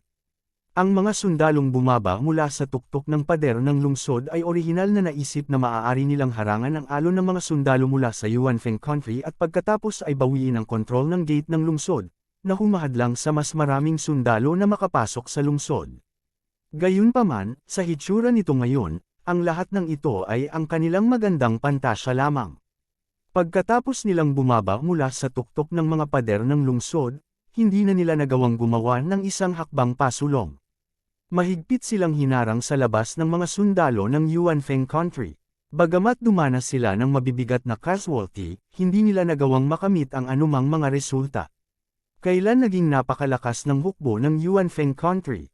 Sa oras na ito, marami sa mga sundalo ng Wind Absolute Country ang may ganoong pag-iisip sa kanilang mga puso. Alam ng karamihan sa kanila na ang hukbo ng Wind Absolute Country ang pinakamakapangyarihang hukbo sa mundo. Kahit na ang mga taong ito ay hindi mga elite ng hukbo, kumpara sa hukbo ng Yuan Feng Country, hindi sila dapat magkulang. Gayunpaman, ang kasalukuyang sitwasyon ay hindi ganoon. Pagkatapos ng labanan ngayon, ang kanilang lakas ay malinaw na ilang antas na mas mababa kaysa sa hukbo ng Yuan Feng Country. Ang dalawang panig ay hindi kahit na sa parehong antas. Naramdaman pa ng maraming tao na ang lakas ng hukbo ng Yuan Feng Country sa harap nila ay medyo mas malakas pa kaysa sa elite na hukbo ng Wind Absolute Country. Bagaman sa kaibuturan ng kanilang puso, ayaw nilang aminin ang puntong ito, kailangan nilang aminin ito. Gayunpaman, ang ilan sa mga sundalo na nakipaglaban sa hukbo ng Yuan Feng Country noon ay hindi gaanong nagulat kaysa sa iba pang mga sundalo. Siyempre, may mga nagulat pa rin, tulad ng 4th Prince. Marami rin sa mga sundalo ng Wind Absolute Country ang nadama na ang dahilan kung bakit sila natalo sa hukbo ng Yuan Feng Country ay dahil sa maraming salik. Hindi dahil ang kanilang lakas ay mas mahina kaysa sa hukbo ng Yuanfeng country. Kung ang magkabilang panig ay maglalaban sa parehong kapaligiran, dapat nilang talunin ang hukbo ng Yuanfeng country. Gayunpaman, paano ipaliwanag ang eksenang ito sa harap nila? Bagamat nasa state of infantry sila ngayon at ang kabilang partido ay nasa state of cavalry, hindi dapat ganoon kalaki ang agwat. Malinaw na ipinakita nito na ang mga sundalo ng Yuanfeng country sa harap nila ay hindi mas mahina kaysa sa kanila. Sa katunayan, sila ay mas malakas kaysa sa kanila. Matapos mapagtanto ang puntong ito, ang mga sundalo ng Wind Absolute country ay parehong nabigo at nataranta. Sa kauna-unahang pagkakataon, napagtanto nila na maaaring talagang talunin ang kanilang bansa. Dati, puno sila ng kumpiyansa na kaya nilang ipagtanggol ang lungsod na ito at talunin ang hukbo ng Yuanfeng country. Ngayon, tila masyado silang bulag na kumpiyansa noon. Ano ang dapat nilang gawin ngayon? Maraming tao ang naliligaw. Noong una, naisip nila na maaari silang umasa sa kanilang sariling lakas upang talunin ang hukbo ng Yuanfeng country. Ngayon, tila imposible. Sa kasong ito, kailangan nilang mag-isip ng iba pang mga paraan. Kinailangan nilang hayaan ang iba pang mga prinsipe na tumigil sa pakikipaglaban at magsanib puwersa upang talunin ang hukbo ng Yuanfeng country. Matapos isipin ang puntong ito, maraming tao ang nagsimulang maglakad patungo sa lugar kung saan nag-aaway ang mga prinsipe. Nais nilang huminto ang mga prinsipe at magsanib puwersa upang talunin ang hukbo ng Yuanfeng country. Sa harap ng malaking banta ng Yuanfeng country, naniniwala sila na ang mga prinsipe ay hindi magpapatuloy sa pakikipaglaban ng makasarili. Iyon ang iniisip ng maraming tao. Gayunpaman, hindi nila alam na ang mga prinsipe na iniisip nila ay isa-isang pinatay ni Huang Feng. Ang kanilang mga nasasakupan ay nakikipaglaban sa isang magulong labanan ngayon. Hindi naging madali para sa kanila na huminto sa pag-aaway. Kabanata 2737. Tumigil ka, tumigil ka, nakapasok na ang kalaban sa lungsod. Ang mga tao mula sa Yuanfeng country ay umaatake. Panipi, sa lugar kung saan nag-aaway ang mga nasasakupan ng mga prinsipe, sa wakas ay may napagtanto na may mali. Ang mga taong ito ay nasa gilid ng labanan, kaya mas alam nila ang sitwasyon sa ibang mga lugar. Sila rin ang unang nakatuklas na ang mga tropa mula sa Yuanfeng country ay pumasok sa lungsod. Matapos matuklasan ang hukbo ng Yuanfeng country, ang mga sundalo na mabangis pa ring nakikipaglaban ay agad na natigilan. Wala na silang pakialam sa patuloy na pag-atake sa kanilang mga kalaban. Sa halip, tumingin sila sa hukbo ng Yuanfeng country na tila bumaba mula sa langit. Ang mga utak ng mga sundalo ay tila nagsara sa isang iglap. Nawalan sila ng kakayahang mag-isip. Hindi nila akalain na ang hukbo ng Yuanfeng country ay papasok sa lungsod sa oras na ito at biglang lilito sa harap nila. Ano ang nangyayari? Bakit hindi nagbigay ng anumang babala ang mga kawal sa pader ng lungsod at pinigilan ang mga taong ito? Bakit naging maayos ang pagpasok ng mga tropa mula sa Yuanfeng country sa lungsod? Ang lahat ng ito ay napakahirap tanggapin.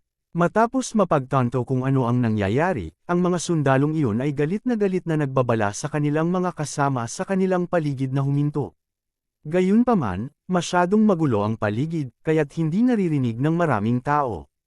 Hindi nila alam kung ano ang nangyayari hanggang sa pinalibutan sila ng maraming sundalo mula sa Yuanfeng State. Ano ang nangyayari? Bakit napakaraming sundalo mula sa Yuanfeng country ang nakapaligid sa kanila nang hindi nila pinapansin? Sa isang iglap, ang mga sundalo mula sa Wind Absolute country ay huminto at tumingin sa mga sundalo mula sa Yuanfeng country na nakakumpleto ng unang pagkubkob. Ang iyong emperador at ang lahat ng mga prinsipe ng Wind Absolute country ay patay na. Pinapayuhan ko kayong ibaba ang inyong mga sandata at sumuko. Sa oras na ito, dumating na rin si Huang Feng. Bagamat maraming sundalo at sinakop ang isang malaking lugar, napakalakas ng panloob na lakas ni Huang Feng. Bagamat tila hindi siya gumamit ng labis na lakas, malinaw na maririnig ng lahat ng naruroon ang kanyang mga salita. Nang marinig ng mga sundalo mula sa Wind Absolute country ang mga salita ni Huang Feng, nagulat sila. Alam nilang lahat na patay na ang matandang emperador, ngunit kailan din namatay ang kanilang mga prinsipe. Ang dahilan kung bakit sila nagpakita dito, sa katunayan, alam ng marami sa mga sundalo kung ano ang nangyayari. Ilang prinsipe sa bansa ang lumalaban para sa trono, at narito sila para lumaban. Kung sino ang mananalo sa huli ay ang emperador ng Wind Absolute Country. Bagamat talagang may malaking kalamangan ang ikaapat na prinsipe, hindi payag na matalo ang ibang mga prinsipe. Bukod dito, pagkatapos ng pagsanib puwersa, nagkaroon ng posibilidad at pagkakataon na ibalik ang mga talahanayan. Gayunpaman, ano ang ibig sabihin ng mga salita ni Huang Feng ngayon? Ang mga prinsipe na kanilang tapat ay patay na lahat. Paano ito naging posible? Kanina lang ay lumitaw ang mga prinsipeng iyon sa kanilang harapan. Bukod dito, ang mga prinsipeng iyon ay maraming gwardya sa paligid nila. Paano sila napatay ng ganoon kadali? Ito ay ganap na imposible. Gayunpaman, bagamat naramdaman nilang imposible ito, ang mga sundalong ito ay hindi pa rin malay na tumingin sa direksyon ng mga prinsipe na kanilang tapat. Noong una, may mga gwardya at watawat sa tabi ng mga prinsipeng iyon. Gayunpaman, nang tumingin ang mga sundalong ito, nakita nilang bumagsak ang mga bandila at nataranta ang mga gwardya. Maaaring ang katotohanan ay tulad ng sinabi ng taong ito, na ang lahat ng mga prinsipe ay patay na. Kung totoo man ito, dapat talagang pag-isipang mabuti ng mga sundalong ito kung ano ang gagawin. Kung tutuusin, patay na ang matandang emperador, at patay na rin ang mga prinsipe na kwalipikadong magmana ng trono. Kung gayon, sino ang kanilang magiging emperador? Ito ay ganap na naiisip na ang Wind Absolute Country ay mahuhulog sa panloob na alitan. Kahit na sino ang kumuha ng trono, ang iba ay hindi kumbinsido.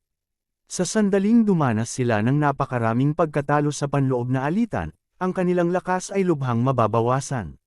Sa oras na iyon, matatalo pa rin sila ng mga tao ng Wind Absolute Country. Sa pag-iisip ng posibilidad na ito, lahat ng naruroon ay nakaramdam ng takot at takot. Huwag kang makinig sa kanya. Patayin siya at itaboy ang mga tao sa Yuanfeng Country out. Sa oras na ito, isang masnab alisa na general ang tumalon at nagsabi. Tila nakita niyang napaka-unfavorable sa kanila ng sitwasyon sa eksena. Maraming sundalo ang tila nawalan na ng lakas sa pakikipaglaban. Ito ay malinaw na isang napakadelikadong sitwasyon. Sa makatuwid, nais niyang pukawin ang tiwala sa puso ng mga sundalong ito bago sila tuluyang mawalan ng pag-asa at makipaglaban sa mga tao ng Yuanfeng Country. Sa sandaling ang labanan ay masyadong matindi, kung gayon ang sinumang gustong huminto ay maaaring tumigil. Parang may epekto ang sigaw nitong general. Hindi bababasa, ang ilang mga tao ay tila handa na kunin ang kanilang mga armas at makipaglaban sa mga tao ng Yuanfeng Country. Gayunpaman, bago pa, maipagmalaki ang general na iyon, isang mahabang espada ang lumipad sa kung saan at direktang tumagos sa kanyang katawan. Bukod dito, ang lakas ng mahabang espada ay napakalakas. Matapos siyang mabutas ay tumagos din ito sa dalawang kawal sa likuran niya. Tumalon silang tatlo sa mahabang espada na parang candid hose sa isang stick. Sa orihinal, ang ilan sa mga sundalo na may kumpiyansa ay nakakita ng eksenang ito at agad na natigilan. Pumapatay ng mga tao, nakita at personal nilang pinatay ang mga tao noon. Gayunpaman, kung isipin na ito ay napakalinis at maayos, at pumatay ng napakasama, ito ay talagang bihira para sa kanila. Higit sa lahat, hindi man lang nila nakita ng malinaw kung sino ang gumawa nito. Ang general na iyon ay malinaw na napapaligiran ng kanilang mga tao. Ang pinakamalapit na tao sa kanya ay 1 o 200 metro ang layo. Sa kabilang banda, nakita ng mga sundalo ng Fengzhou Country sa tabi ng Huangfeng na kumilos si Huangfeng. Gayunpaman, hindi nila inaasahan na magiging napakalakas ang hakbang ni Huangfeng. Talagang hindi kapanipaniwala na maaari siyang magkaroon ng gayong mapanirang kapangyarihan mula sa ganoong kalayuan. Ito ay talagang hindi kapanipaniwala. I advise you don't do anything stupid. Since you can kill your princess under so many people's protection, it won't be too hard to kill you all. I just don't want to see too many people die. We are all country outside the Great Wall. We are originally one body. There is no need to kill everyone. Nagpatuloy si Huangfeng sa pagsasalita ng mahina. Sa pagkakataong ito, walang nang ahas na hindi makinig sa kanya. Siyempre, kung ipipilit mong gumawa ng katangahan, hindi ako magiging magalang sa iyo. Sabi ni Huangfeng. Ang mga sundalo sa pinangyarihan ay mukhang nag-aalangan. Sa katunayan, sa oras na ito, kung may makatatayo at mamuno sa kanila upang labanan ang hukbo ng Yuan Feng country, magkakaroon sila ng lakas ng loob na lumaban. Siyempre, ang taong iyon na tumayo ay kailangang makayanan ang pag-atake ni Huang Feng. Gayunpaman, ngayong patay na ang mga prinsipe ng Fengzhou country, walang sinuman ang kwalipikadong supilan ang lahat ng nasa eksena. Sa makatuwid, sa oras na ito, walang tumayo sa lahat. Bukod dito, maraming tao ang nakakita sa miserableng kalagayan ng general noon. Natural, wala silang lakas ng loob na tumayo. Kabanata 2738. Pinigilan ng aura ni Huang Feng ang buong eksena, labis na tinatakot ang maraming sundalo kaya hindi sila nang ahas na kumilos. Sa sandaling ito, nahuli na ng mga sundalo ng Yuan Feng country ang mga civil servant ng Wind Absolute country na nagtatago sa gilid. Ang mga opisyal na sibil na ito ay orihinal na naaakit sa mga galaw ng mga prinsipe, ngunit hindi nila inaasahan na mahuhuli sila ng hukbo ng estado ng Yuan Feng. Ang pangunahing dahilan ay ang hukbo ng estado ng Yuan Feng ay dumating ng masyadong mabilis at hindi sila binigyan ng anumang oras upang mag-react. Sa huli, nahuli silang lahat. Karamihan sa mga civil servant na ito ay walang lakas ng loob na lumaban. Iba sila sa mga sundalong madalas pumunta sa larangan ng digmaan. Karamihan sa kanila ay walang lakas ng loob na lumaban hanggang kamatayan, lalo na ang mga nakasanayan na sa matataas na posisyon at nagtatamasa ng magandang buhay. Paano sila magiging handa na ipagsapalaran ang kanilang buhay? Ibaba mo na ang mga armas mo at sumuko ka. Patay na nga ang iilang prinsipe. Oo, natalo na ang Wind Absolute country natin. Natalo na talaga tayo. Huwag ka nang lumaban. Para sa iyong sariling kapakanan at para sa kapakanan ng iyong pamilya, huwag gumawa ng anumang hindi kinakailangang pagtutol. Sa ilalim ng mga tagubili ni Huang Feng, hinikayat ng mga opisyal na ito ang mga sundalo na sumuko. Napaka-cooperative ng mga opisyal na ito dahil ayaw nilang lumaban. Kung ang kanilang Wind Absolute country ay may pagkakataong manalo at hindi sila nasa panganib, natural na susuportahan nila ang patuloy na pakikipaglaban. Gayunpaman, ang problema ngayon ay ang kanilang emperador at mga prinsipe ay patay na, at ang hukbo ng Yuan Feng country ay pumasok sa lungsod. Wala silang kaunting paghahanda at walang pinuno. Paano sila mananalo sa ganitong sitwasyon? Higit sa lahat, sila mismo ay naging mga bilanggo. Kapag nagalit nila si Huang Feng, baka mapatay talaga sila. Obviously, ayaw nilang mamatay. Nag-alinlangan na ang mga sundalong iyon. Ngayong narinig na nila ang mga salita ng mga opisyal na ito, natural na lalo silang nag-alinlangan. Hanggat sumuko ka, ipinapangako ko na patas ang pakikitungo mo. Kung handa kang ipagpatuloy ang pagiging sundalo, maaari mong ipagpatuloy ang pagiging sundalo. Kung ayaw mo, maaari kang umuwi. Walang magiging problema. Si Huang Feng ay gumawa ng isa pang pangako. Ang mga salita ni Huang Feng ay ganap na winasak ang huling bakas ng pag-aalinlangan sa puso ng mga sundalong ito. Sa gayong lipunan, napakahirap ng buhay matapos matalo sa labanan at maging bihag. Mayroon lamang dalawang uri ng kapalaran para sa isang bihag. Ang isa ay thought ubusin ng pera, at ang isa ay ipagbibili bilang isang alipin. At malinaw naman, sa kasalukuyang sitwasyon ng Wind Absolute country, imposibleng gumamit ng pera ang sinuman para tabyusin sila. Pagkatapos, mayroon lamang isang pagtatapos para sa kanila, at iyon ay ituring bilang mga alipin at itulak sa palengke ng mga alipin. Malinaw, walang gustong maging alipin. Sa makatuwid, ang mga sundalong ito ay ayaw sumuko, ngunit ayaw din nilang mamatay. Iyon ang dahilan kung bakit sila nahulog sa isang estado ng pag-aatubili. At ngayon, nangako talaga sa kanila si Huang Feng na hindi niya sila ibebenta bilang mga alipin, na nagpagan sa kanilang pakiramdam. At sa pagtingin sa hitsura ni Huang Feng, kitang-kita na mayroon siyang mahusay na reputasyon sa hukbo ng Yuan Feng State. Dahil sa sinabi niya, siguradong walang problema. Upang mapanatili ang kanilang buhay at hindi maging alipin, nawala ang huling pag-aalinlangan sa puso ng mga sundalong ito. Ang mga tao sa labas ng Great Pass ay walang pakialam sa bansa, kaya walang gaanong pagtutol sa pagsuko sa Yuan Feng State. Kaya lang, ang mga aristokrate ng Wind Absolute country ay nakaramdam ng labis na pagkabigo sa kanilang mga puso. Pagkatapos ng lahat, sila ay mga aristokrate ng Wind Absolute country, at ang Wind Absolute Country ang pinakamalakas na bansa sa labas ng Great Pass. Ang kanilang katayuan at pagkakakilanlan ay hindi mababa. Ngayong sumuko na sila sa Yuanfeng State, bagamat kaya nilang panatilihin ang kanilang buhay, halatang mahirap itago ang dati nilang katayuan at pagkakakilanlan. Kaya naman, normal na sa kanila ang makaramdam ng pagkabigo sa kanilang mga puso. Gayunpaman, hindi mahalaga kung gaano sila nabigo, alam nila kung ano ang gagawin sa oras na ito. Kung patuloy silang lalaban, hindi banggitin kung ang mga sundalo ay magpapatuloy sa pakikipaglaban para sa kanila, kahit na handa sila, mahirap para sa kanila na talunin ang hukbo ng Yuanfeng State. Ang hukbo ng Yuanfeng State ay madaling pumasok sa lungsod, na nagpakita na sila ay talagang hindi mahina.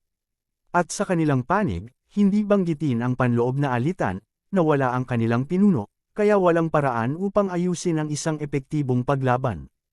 Kaya naman, kahit na pinili nilang ipagpatuloy ang laban, kitang-kita ang resulta. Hlang, inihagis ng unang sundalo ang sandata sa kanyang kamay. Pagkatapos, na para bang sila ay nahawahan, isa-isang itinapon ng iba pang mga sundalo ang mga armas sa kanilang mga kamay at piniling sumuko sa Yuanfeng State. Siyempre, hindi naman. Dahil walang lumaban, sa mga bodyguard ng mga prinsipe, may ilan na tapat at ayaw sumuko. Tungkol dito, natural na hindi magiging magalang si Huangfeng sa kanila. Madali niyang pinatay ang mga nang-ahas na lumaban, na maaaring ituring na isa pang hadlang sa iba pang mga tao. Ang usapin dito ay itinuturing na naayos na, at ang natitira ay upang kumbansihin ang mga bantay sa pader ng lungsod na sumuko. Gayunpaman, dahil sa karanasan dito at kumalat ang balita na patay na ang mga prinsipe, naniwala si Huangfeng na hindi masyadong mahirap kumbansihin ang iba pang mga gwardya sa lungsod na sumuko. Sa katunayan, ito talaga ang nangyari. Nang malaman ng mga bantay na patay na ang mga prinsipe, at sumuko na ang mga nasasakupan ng mga prinsipe, pati na rin ang mga ministro ng estado, agad silang nawalan ng gana sa pakikipaglaban. Maraming mga tao ang nagsimulang sumuko, at ang ganitong uri ng pagsuko ay nakakahawa, na humantong sa mas maraming mga tao na sumuko. Sa huli, kakaunti pa lang ang lumalaban, at hindi ito nakaapekto sa pangkalahatang sitwasyon.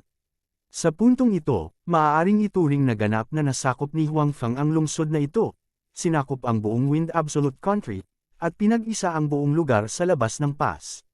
Nang sisikat na ang araw, nagpakita si Huangfeng sa palasyo ng Wind Absolute Country. Hindi ito ang unang pagkakataon niya rito, at nakilala rin siya noon ng ilang eunuko at kasambahay sa palasyo na nanockout niya. Gayunpaman, sa oras na ito, hindi na ito mahalaga. Nagkaroon pa rin ng mga kalat-kalat na labanan sa lungsod, ngunit hindi ito nakaapekto sa pangkalahatang sitwasyon. Si Huangfeng ay nakikinig sa mga ulat ng mga general sa ibaba. Bawat isa sa mga general na naruroon ay may hindi mapigil ang ngiti sa kanilang mga mukha. Matapos salakayin ang Wind Absolute Country, wala man lang silang kumpletong kumpiyansa na talunin ito. Bukod dito, sa kanilang isip, kahit na masakop nila ang Wind Absolute Country, tiyak na magiging Pyrrhic victory ito, at tiyak na hindi magiging madali ang proseso. Gayunpaman, pinatunayan ng kasalukuyang mga katotohanan na mali ang kanilang dating pag-iisip. Nasakop na nila ang Wind Absolute Country, isang luma at makapangyarihang bansa sa labas ng pass. Bukod dito, ang proseso ay hindi masyadong mahirap. Isang pagkubkob lamang ang kanilang ginawa, at direktang pinasok at sinakop ang lungsod. Bukod dito, ang pagkalugi ng hukbo ay napakaliit na ito ay ganap na balewala. Ang ganitong uri ng resulta ay isang bagay na hindi inaasahan ng sinuman noon. Naunawaan ng lahat na ang dahilan kung bakit naging maayos ang lahat ay dahil kay Huangfeng. Kabanata 2739. Naging maayos pa rin ang mga pangyayari. Si Huangfeng ay naiiba sa mga general ng Yuanfeng Country sa mga tuntunin ng kakayahang talunin ang Fengju Country. Maaaring walang buong tiwala ang mga general na iyon pagdating nila, ngunit iba si Huangfeng. Sa simula, hindi siya nagduda na kaya niyang talunin ang Fengju Country. Ang pinagkaiba lang ay kung gaano katagal ang maaari niyang gastusin at kung gaano kalaki ang halagang kailangan niyang bayaran para mapabagsak ang lungsod na ito at masakop ang bansang ito. Malinaw, ang aktwal na oras na ginugol at ang presyo na ginugol ay mas maliit kaysa sa inaasahan ni Huangfeng. Siyempre, ito ay dahil pa rin sa panloob na alitan sa Fengju Country. Kasabay nito, malaki rin ang papel ni Huang Feng dito. Sa pagtatapos ng digmaan sa Fengju Country, ang buong lugar sa labas ng Great Pass ay nasakop ni Huang Feng. Ito ay kabilang sa Yuanfeng Country. Kahit na si Huang Feng ay hindi ang pinuno sa ibabaw, ang emperador ng Yuanfeng Country ay kanyang alipin. Katumbas ito ng pamamahala niya sa mga lugar na ito. Sa napakalaking lugar at malaking populasyon, ang dating plano ni Huang Feng na gamitin ang lugar na ito para kumita ng pera ay maaaring ilagay sa agenda. Siyempre, bago ito, kailangan pa rin gumawa ng maagang pamumuhunan ni Huang Feng. Hanggat ang mga pangunahing kondisyon sa labas ng Great Pass ay masyadong mahirap, maging ito ay sa mga tuntunin ng pamumuhay o pang-ekonomiyang kondisyon, ito ay malinaw na hindi posible na magkaroon ng isang magandang pundasyon. Gayunpaman, handa pa rin si Huang Feng na mamumuhunan sa maliit na pamumuhunan na ito. Kung walang pamumuhunan, paano magkakaroon ng kita? Katulad ng nakaraang Doomsday Space, pagkatapos na hinalughog ng mga zombie, marami sa mga pangunahing pasilidad ang nasira. Imposibleng hindi isagawa ang maagang pagtatayo. Nag-invest si Huang Feng ng maraming pera doon, ngunit ngayon ay nagsimula na itong bumalik. Ang kanyang maagang pamumuhunan ay magiging kumikita. Habang ang pang-ekonomiyang kapaligiran doon ay naging mas mabuti at mas mahusay, Huang Feng ay maaaring kumita ng mas maraming pera mula doon. Ganon din dito, bagamat kailangan din niyang mamuhunan ng pera sa maagang yugto, naniniwala si Huang Feng na mabilis niyang makukuha ang perang ito. Bagamat marami na siyang pera ngayon, hanggang sa hindi niya alam kung magkano ang pera niya, hindi pa rin nagrereklamo si Huang Feng tungkol sa pagkakaroon ng masyadong maraming pera. Katulad ng pagkakataong ito, kung wala siyang pera, paano niya ipagpapalit ang mga elite na sundalong iyon mula sa storage box? Kung wala ang mga elite na sundalo, paano niya hahayaan ang kanyang sarili na maayos na sakupin ang buong lugar sa labas ng Great Pass? Sa makatuwid, ang pera ay napakahalaga pa rin kay Huang Feng. Tanging kapag mayroon siyang sapat na pera sa kanyang mga kamay ay magkakaroon ng kumpiyansa si Huang Feng na harapin ang anumang sitwasyon. Sapagkat hanggat mayroon siyang pera, maaari niyang ipagpalit ang anumang bagay na gusto niya mula sa kahon ng imbakan, at ang mga bagay na ito ay kadalasang makakatulong sa kanya. Iulat ang sitwasyon dito sa kanyang kamahalan sa lalong madaling panahon. Matapos marinig ni Huang Feng ang ulat mula sa kanyang mga nasasakupan, sinabi niya sa kanila, "Gayun din, dalhin mo rito si Prinsesa Qi at hayaan ang kanyang kamahalan na ayusin ang sinumang mamamahala sa lugar na ito." Si Huang Feng ay hindi mananatili rito para maging City Lord. Wala man lang siyang pakialam sa posisyon ng Emperor, lalo pa ang City Lord ng lungsod na tulad nito. Wala siyang pakialam dito, kaya ayaw niyang makulong sa isang lugar. Ang layunin ng kanyang koponan sa pagkakataong ito ay upang sakupin ang Wind Nation. Ngayong natapos na ang kanyang misyon, oras na para magretiro siya. Nauna niyang ipinangako kay Prinsesa Qi na isasama niya ito pabalik sa Great Lu Empire kung magkakaroon siya ng pagkakataon. Ngayon na ang lugar sa labas ng Great Pass ay ganap ng inookupahan ng Yuanfeng Country at ang problema sa kasal ni Princess Qi ay nalutas na, oras na para ipadala si Princess Qi pabalik sa Great Lu Empire. Siyempre, si Prinsesa Qi ay nagpahayag ng kanyang intensyon ng higit sa isang beses, kapwa-hayag at palihim, na sundan si Huang Feng. Si Huang Feng ay talagang sumang-ayon dito sa kanyang puso. Gayunpaman, nagpasya pa rin siyang ibalik muna si Prinsesa Qi sa Great Lu Empire.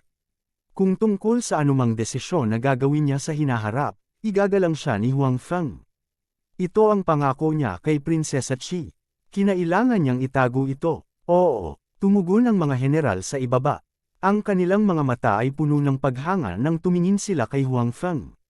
Sa labanang ito, lalo silang humanga kay Huang Feng. Palagi nilang iniisip na ang digmaan ay ipinaglalaban bilang isang pangkat at ang isang individual ay hindi gaanong pakinabang.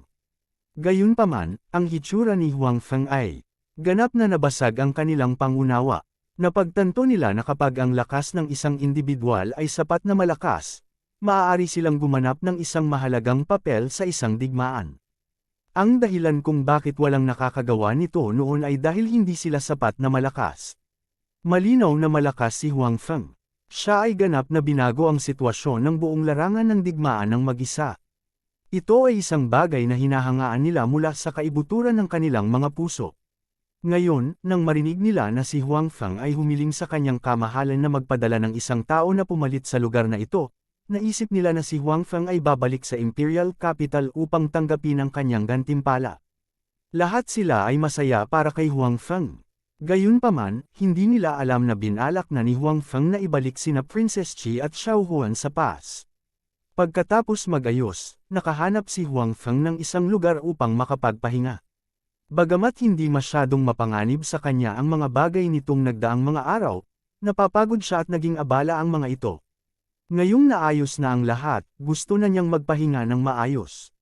Sa kabilang panig, ang pupi na emperador at si Prinsesa Chi na ipinagpalit ni Huang Feng ay mabilis na nakatanggap ng balita na pinabalik ni Huang Feng. Ang pupi na emperador ay natural na hindi susuway sa mga utos ni Huang Feng. Mabilis siyang nagayos para sa isang tao na sakupin ang lungsod.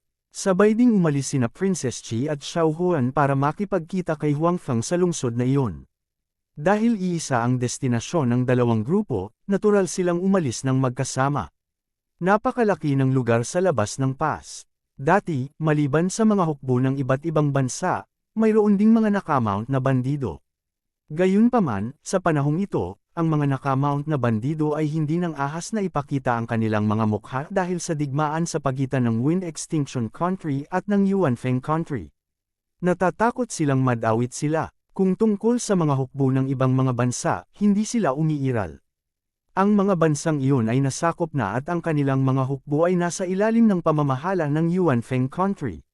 Dahil dito, si Princess Chi at ang kanyang grupo ay natural na hindi nakatagpo ng anumang panganib sa daan.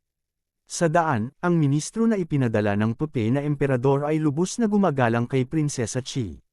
Sa itaas na echelons ng Yuanfeng Country, alam ng lahat ang tungkol sa relasyon ni Huang Feng at Princess Chi. Higit pa rito, si Huang Feng ay ngayon ang paboritong ministro ng emperador at ang pinakasikat na tao sa buong Yuanfeng Country. Ngayong naibagsak na niya ang Wind Extinction Country sa napakaliit na halaga, sino ang maglalakas loob na saktan ng gayong tao? Kinailangan ng lahat na bigyan ng mukha si Huang Feng. Dahil dito, walang nang ahas na maliitin si Prinsesa Chi na may malapit na relasyon kay Huang Feng. Gayunpaman, wala sa magandang mood si Princess Chi sa sandaling ito. Ang lahat ay dahil sa mensaheng ibinalik ni Huang Feng. Napakalinaw ng intensyon ni Huang Feng. Gusto niyang ibalik siya sa Great Lu Empire para sa isang tour. Kabanata 2740.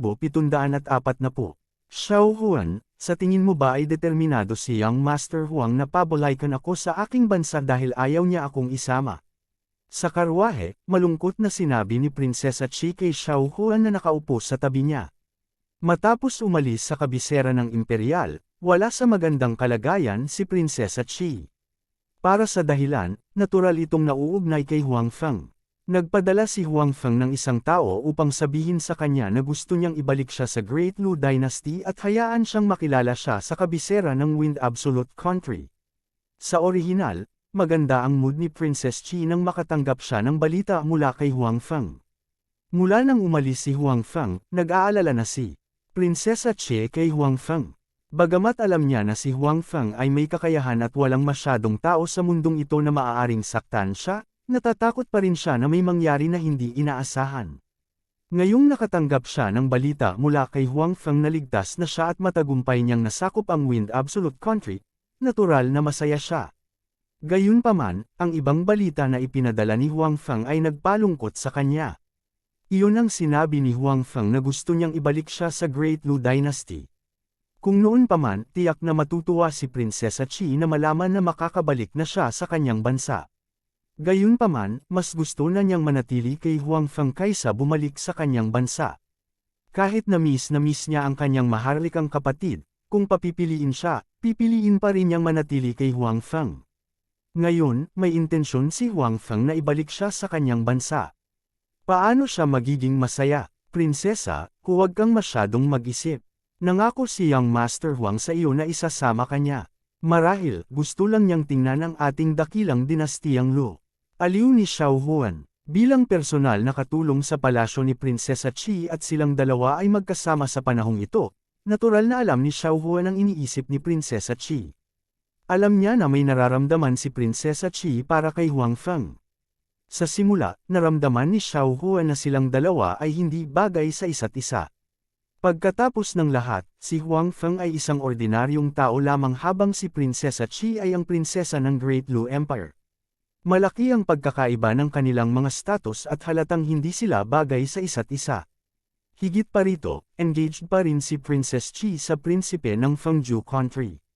Gayunpaman, habang ang kanyang pakikipag-ugnayan kay Huang Feng ay tumaas at ang kanyang pangunawa kay Huang Feng ay tumaas, ang saloobin ni Xiao Huan kay Huang Feng ay ganap na nagbago. Nagsimula rin siyang humanga kay Huang Feng ng higit pa. Naturally, hindi siya utol sa usapin sa pagitan ni Huang Feng at Princess Chi, kahit na ang kanyang pagtutol ay walang gaanong epekto. Nang makitang mahal ni Prinsesa Chi si Huang Feng, natural na umaasa si Xiao Huan na si Prinsesa Chi at Huang Feng ay magkakatuluyan. Ngayong nakita niya kung gaano nag-aalala si Prinsesa Chi, sinimulan niya itong aliwin. Siguro, sabi ni Princess Chi, dati, sinabi nga ni Huang Feng na interesado siya sa ating Great Lu Empire. Kung may pagkakataon, gusto niyang tingnan. Baka gusto lang talaga niyang tingnan ang ating Great Lu Empire at isama tayo. Manam, tumango si Xiao Huan. Alam din niya ang interes ni Huang Feng sa Great Lu Empire. Buntong hininga, Xiao Huan, sa tingin mo taga saan si Huang Feng? Hindi siya mula sa ating Great Lu Empire at hindi rin siya mula sa labas ng mga hangganan. Saan siya nanggaling? Hindi kaya galing talaga siya sa ibang bansa gaya ng sinabi niya. Biglang tanong ni Princess Chi kay Xiao Huan. Dapat lang. Kung hindi, saan pa kaya siya nanggaling? Nahulog kaya siya mula sa langit? Sabi ni Xiao Huan. Sa pagtatapos ng kanyang pangungusap, nagsimula siyang tumawa. Gayunpaman, ang hindi inaasahan ni Xiao Huan ay ang kanyang casual na biro ay talagang totoo. Si Huang Feng ay talagang nahulog mula sa langit. Matapos ang ilang araw na paglalakbay, matagumpay na nakarating ang grupo sa kabisera ng Wind Extinction Country. Siyempre, ito rin ang teritoryo ng Yuanfeng Country ngayon. Sa sandaling ito, hindi na naibalik ng lungsod ang dati nitong kapayapaan. Ang lahat ng kaguluhan ay napawi. Ang orihinal na hukbo ng Wind Extinction Country ay sumuko o napigilan. Wala nang mga tunog ng pagtutol sa buong lungsod. Ang balita ng pagkamatay ng matandang emperador at ng ilang prinsipe ay kumalat sa buong Wind Extinction Country. Ang mga mamamayan ng Wind Extinction Country ay likas na nagdadalamati. Gayunpaman, hindi sila masyadong nagkakasalungatan tungkol sa pagsuko sa Yuanfeng Country. Pagkatapos ng lahat, sila ay kabilang sa parehong mga puwersa sa labas ng mga hangganan at pawang mga nomad. Napakalakas pa rin ang sense of identity sa pagitan nila.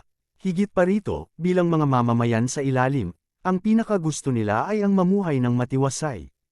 Ngayong sumuko na sila sa Yuanfeng Country, hindi na nila kailangang maranasan ang hirap ng digmaan. Kaya, nang dumating si Prinsesa Chi at ang iba pa sa lugar na ito, ang nakita nila ay isang napakapayapa na eksena. Siguro pagod ka sa biyahe. Pumasok ka at magpahinga saglit. Pupunta tayo sa Lu Dynasty bukas. Sabi ni Huang Feng nang makita niya si Prinsesa Chi. Okay, tumango si Princess Chi. Natural na hindi siya utol sa kaayusan ni Huang Feng. Habang nagpapahinga si Prinsesa Chi, sinamantala rin ni Huang Feng ang pagkakataon na ibigay ang mga bagay na inayos ng Papay na emperador. Pagkatapos ng lahat, ang lugar na ito ay nasakop lamang. Bagamat nasugpo ang lahat ng puwersa ng paglaban, marami pa ring mga bagay na kailangang harapin. Pagkatapos ng lahat, ito ay isang bagong bansa at isang bagong lungsod. Ang mga bihag ay kailangang harapin at ang mga mamamayan sa lungsod ay kinailangang patahimikin. Sa madaling salita, maraming bagay ang kailangang gawin. Si Huang Feng ay hindi gaanong interesado sa mga bagay na ito. Nitong mga ilang araw, halos mamatay na siya sa inis. Hindi niya gustong harapin ang mga bagay na ito. Ngayong may mga opisyal na dito para harapin sila, natural na tuwang-tuwa siya. Hindi na siya makapaghintay na ibigay ang lahat sa mga opisyal na iyon at umalis kaagad sa lugar na ito kasama si Prinsesa Chi. Gayunpaman, kararating lang dito ni Princess Chi at kailangan niyang magpahinga. Higit pa rito, kailangan ding ibigay ni Huang Feng ang mga usapin bago siya makaalis sa lugar na ito nang may kapayapaan ng isip. Ang opisyal na dumating kasama si Princess Chi ay natural na hindi nang ahas na maliitin si Huang Feng. Sa kasalukuyan, sino sa buong bansa ng Yuan Feng ang hindi nakakaalam ng katayuan ni Huang Feng sa bansa? Masasabing si Huang Feng ay isang pag-iral na pangalawa lamang sa emperador at higit sa 10,000 tao sa bansa ng Yuan Feng. Ang mga opisyal na iyon ay pawang magalang nang makita siya at hindi nang ahas na maging pabaya sa mga bagay na ibinigay sa kanila ni Huang Feng. Matapos maging abala ng ilang oras, sa wakas ay nagkaroon ng oras si Huang Feng upang makilala si Prinsesa Chi. Finally, there's someone to take over. These 2 days has tired for me. Casual na nagreklamo si Huang Feng nang makita niya si Prinsesa Chi. Ilang tao ang gustong mapagod ngunit walang pagkakataon. Nagbuhos si Princess Chi ng isang tasa ng tsaa para kay Huang Feng at nakangiting sinabi. Sa katunayan, ang kakayahang pamahalaan ng isang lungsod ay pangarap ng maraming tao. Gayunpaman, hindi marami ang tunay na makakamit ito. Ang posisyon ni Huang Feng ay kinainggitan ng maraming tao. Siguro. Anyway, ayoko. Sinabi ni Huang Feng, paano ito? Babalik ka sa iyong bansa bukas. May pinagsisisihan ka ba? Tumigil sandali si Prinsesa Chi bago sumilay ang ngiti sa kanyang mukha. I do have some regrets. Noong umalis ako noon, naisip ko na hindi na ako magkakaroon ng pagkakataong bumalik sa buhay na ito. Hindi ko inaasahan na magkakaroon ako ng pagkakataong bumalik ng ganoon kaga.